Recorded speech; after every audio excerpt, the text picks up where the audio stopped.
The space station floated silently above the blue and green marble of Earth. It was an ordinary day for most of the engineers working there, but for Cale, it was anything but ordinary. He spent hours repairing satellites, calibrating sensors, and making sure everything worked perfectly. He liked order, patterns, and certainty.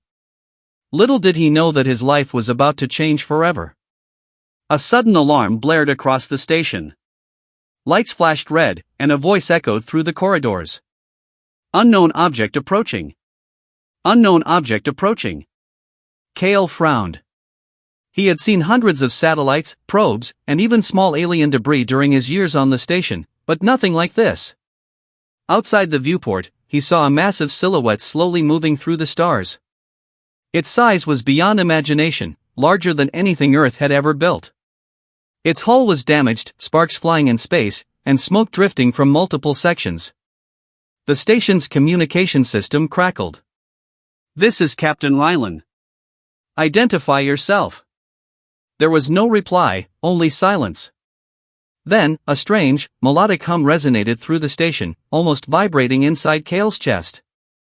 It was beautiful, and terrifying. Without thinking, Cale grabbed his toolkit and floated toward the docking bay. Curiosity had always been stronger than fear in him. The alien ship came closer. Its surface was unlike anything Cale had seen. Smooth, shimmering metal that seemed alive. Symbols etched across the hull glowed faintly, almost like a heartbeat. Then, a section of the ship opened, revealing a ramp. And there she appeared. The Queen. She stepped down, tall and regal. Her skin was pale with hints of silver, her eyes deep violet, glowing faintly. Her armor, though battered, shimmered with an elegance that made Cale's heart skip a beat. Around her, alien soldiers hovered, but even they seemed to hesitate, waiting for her command. She spoke, but it wasn't words as humans knew them. The sound entered Cale's mind directly, clear and undeniable. "I am trapped, help me, human." Cale froze. He had read about alien languages, but none were like this. Somehow, she communicated without speaking. Somehow, she trusted him. The Queen pointed toward the ship. Cale understood immediately: the engines, the life support, the shield systems, they were failing. Without repair, the ship would be destroyed in hours. Cale's mind raced. He was just one human, and this was an alien starship far beyond his experience. But his hands were steady, and his knowledge of engineering had prepared him for impossible tasks. He floated closer. He started with the shield system. The energy conduits were severed, sparks flying dangerously. Cale worked quickly, using tools, wires, and spare circuits from the station. Every second, the Queen's eyes watched him, and he felt the weight of a species' survival on his shoulders. Suddenly, one of the alien soldiers moved toward him, suspicion in its glowing eyes. Cale froze, holding a live circuit. One wrong move and he could be electrocuted, or worse. But the Queen raised her hand. The soldier stopped immediately, bowing slightly before retreating. Cale realized she was not just a ruler, she was commanding even through danger, and she trusted him completely. Hours passed. Cale worked tirelessly, repairing the life support, rewiring energy conduits, and recalibrating navigation systems. He ignored the exhaustion and the fear that kept creeping into his mind. Every now and then, sparks would fly dangerously close, and every now and then, the ship groaned as if alive. Finally, he reached the engine core. This was the most dangerous part. One wrong connection, and the entire ship could explode, taking him with it. He took a deep breath and began the delicate work. The Queen floated closer, silently observing. Cale could feel her presence like a warm pulse against his chest. The final circuit clicked into place, and the engines hummed to life. Lights flickered across the ship, systems coming back online. Cale stepped back, exhausted, but his eyes never left her. The Queen approached slowly, her eyes glowing brighter. She studied him, and for a moment, the vast distance between their species seemed to vanish. Then, she leaned forward. Her lips brushed against his cheek, not a threat, not a test, but a kiss of gratitude. "I will return for you," she whispered directly into his mind. Before Kale could respond, the ship's ramp closed, and the alien starship lifted off. It glided gracefully into space, leaving a trail of shimmering light behind.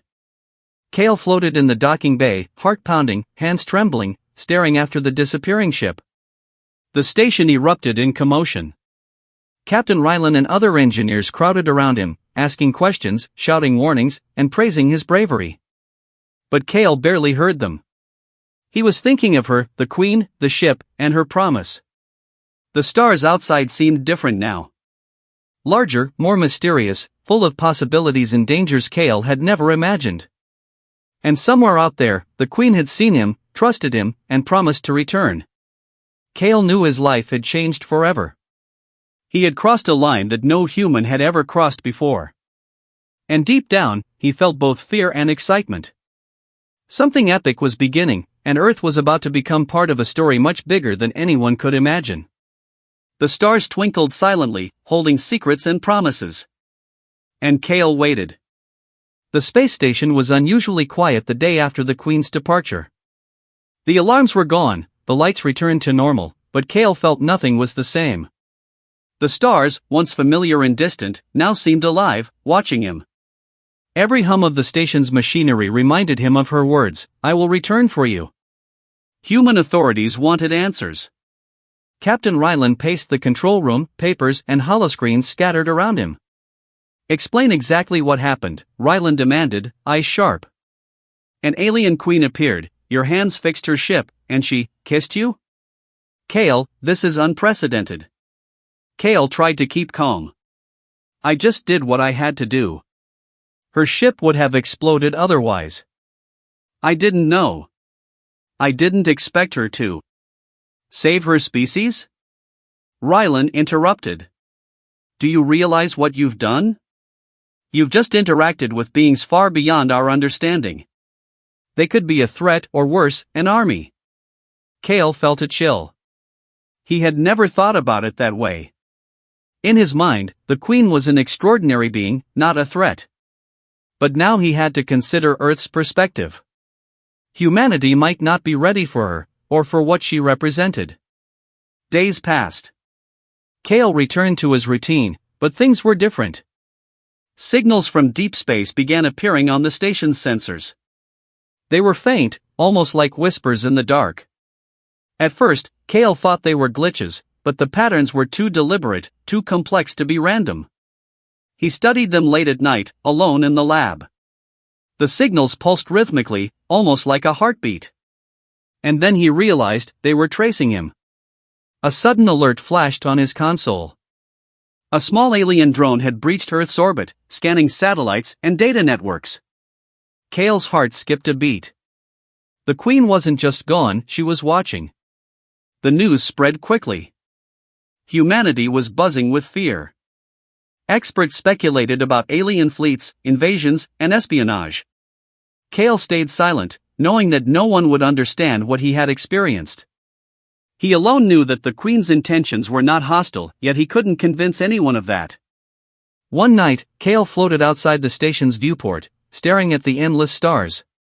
A faint shimmer appeared on the edge of the solar system, distant but unmistakable. A part of him wanted to run, to hide from what was coming. But another part, a part he didn't fully understand, thrilled at the thought of seeing her again. The signals grew stronger. They carried patterns, coordinates, and strange messages Kale could barely decipher. She's near. She's waiting. She is testing. Then it happened, a second drone appeared, larger and faster, cutting through the station's radar like a knife. Kale's fingers flew over the console, rerouting energy shields and sending warnings to Earth's orbit command. The drone stopped suddenly, its sensors focusing directly on him. He could feel it analyzing, probing, almost like a predator sizing up its prey. Kale's mind raced. Was this a warning? A threat? Or just a test? Suddenly, the drone backed off and disappeared into the void, leaving behind a lingering pulse in the sensors, a heartbeat-like rhythm. Kale's stomach twisted. She was sending him a message, but it was impossible to interpret fully. Humanity started preparing defenses. Space fleets were mobilized, satellites armed, and communication channels encrypted. Leaders debated whether to prepare for war or attempt communication. Kale knew the truth, but he couldn't reveal it without causing panic. Weeks passed. Strange patterns appeared in remote parts of space: energy spikes, unexplained movements of asteroids, and bursts of light that scientists couldn't explain. Kale watched quietly, knowing it was her fleet, moving closer, observing, calculating. One night, he received a direct mental echo, the Queen's voice, unmistakable, clear, urgent. "I warned them. I will return. Prepare." Kale's heart pounded. This was no longer about curiosity or heroism. Earth's survival might depend on how he handled what was coming. But how could one human prepare a planet for an alien species far more advanced than any warship humanity had ever built? Kale made a decision. He would study her technology, understand her fleet, and be ready. He didn't know if humanity would accept his help or if they would even survive. But he couldn't sit back. Not when the Queen had chosen him. As he worked late into the night, adjusting sensors, analyzing signals, and hacking alien codes, Kale realized one terrifying truth: Earth was no longer alone. The stars, once silent and distant, now held a presence, alive, intelligent, and watching. And one day, very soon, it would come. The Queen's promise lingered in his mind: "I will return." Kale looked out the viewport, feeling the weight of an entire species' eyes upon him. And somewhere in the darkness of space, her fleet waited, patient, silent, and inevitable. The stars blinked, as if sharing a secret only he could understand. The sky above Earth burned with unfamiliar light. It wasn't fire, but the shimmer of 1,000 alien ships moving in perfect formation. The Queen had returned. Kale floated in the station's control room, eyes wide as the massive fleet emerged from the outer solar system. Each ship was sleek, alien, and far beyond human engineering. Yet, unlike any invading force, they moved with precision, not aggression. Their formation hinted at strategy, discipline, and intelligence. Earth's leaders panicked. Alarms blared in every major city, military satellites activated, and fleets scrambled into orbit. Messages flew across continents: warnings, orders, and desperate calls for evacuation. But Kale knew this was different. The Queen's ship descended closest to the station. She emerged, her presence commanding yet calm. Her eyes found Kale immediately, glowing like the heart of a distant star. "I warned you," she said in his mind, "the galaxy is not safe. But you helped me, I remember." Kale swallowed hard. He knew she could destroy Earth in moments if she wished. Yet, in her gaze, there was no anger, only a question: trust or defiance? He ran simulations in his mind and on the station's consoles. Humanity was unprepared. Conventional weapons would fail against her fleet. Earth's defenses were like stones against a tidal wave. But there was one chance: collaboration. Kale had studied her ship's systems, her technology, and her fleet's movement. He could interface with them, help guide them, and prevent disaster. The Queen nodded as if sensing his thoughts. "Choice lies with you," she said. "Help your species, or stand aside." Kale didn't hesitate. Using the alien interface he had learned months ago, he sent signals to the Queen's fleet, coordinating movement to avoid unnecessary destruction. Simultaneously, he directed Earth's defenses to strategic positions, minimizing casualties while giving humans time to understand what was happening. The first wave of smaller alien drones had begun scanning Earth's cities, but Kale's instructions diverted them harmlessly to empty areas. Panic in human cities slowly gave way to astonishment. News channels broadcast live images of ships hovering silently, obeying a pattern no human had seen before. Then the real revelation came. The Queen's voice entered Kale's mind again, urgent and clear: "A greater enemy hunts us. We flee, not conquer. But Earth stands in the path. You must survive." Kale realized that this was more than a visit, this was a warning. Her species was running from a force far larger and more deadly than anything humanity could imagine. And now, Earth was a crossroads in a cosmic war. Working with her fleet, Kale guided alien energy barriers to shield critical cities. He used alien technology to stabilize satellites and prevent atmospheric damage. Each decision was tense, every second crucial. Humans watched in awe as the sky became a ballet of lights, explosions avoided, cities saved, and yet, the presence of the fleet reminded them how fragile they were. Finally, after what felt like an eternity, the Queen approached Kale one last time. Her eyes softened, and her glowing hand hovered near his. "You chose wisely. Your species has potential. I will return if the galaxy calls again." Kale nodded, feeling the weight of the moment. Her fleet lifted, forming a spiral that vanished into hyperspace, leaving Earth intact but forever changed. Humanity was stunned. News anchors struggled to explain, scientists scrambled to understand, and politicians debated how to prepare for the future. But Kale already knew the truth: the stars were no longer distant. They were alive, and one day, humanity would have to choose its path among them. Kale looked at the night sky, the stars blinking like silent witnesses. Somewhere out there, the Queen's species was fleeing, surviving, and planning. And one day, when the galaxy called, they would return. For now, Kale returned to his station. He knew the universe had tested him, challenged him, and changed him forever. Humanity had survived, not by force, but by trust, ingenuity, and courage. And deep in his mind, he kept her words as a promise and a warning: "I will return, and when I do, be ready." The stars shimmered, holding secrets, threats, and hope. Kale smiled faintly. The story was far from over.